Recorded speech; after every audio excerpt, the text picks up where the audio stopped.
In prime time news this evening, inoculation timetable moved up. Jamaica could get first doses of COVID vaccine 2 months ahead of schedule.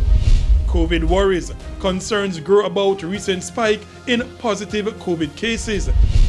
And sort it out. Ministry of Labor told to deal with issues raised in recent audits.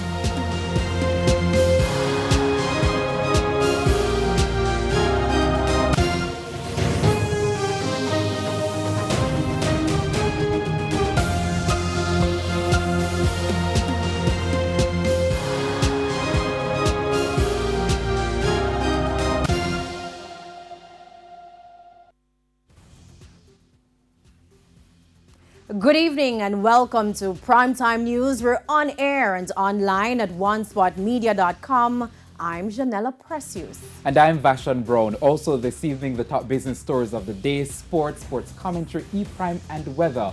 But before the break, the feedback question. This evening, we're asking, what are your views on the COVID-19 vaccination plan outlined by the government? You can share comments online, facebook.com/televisionjamaica and tweet at televisionjam.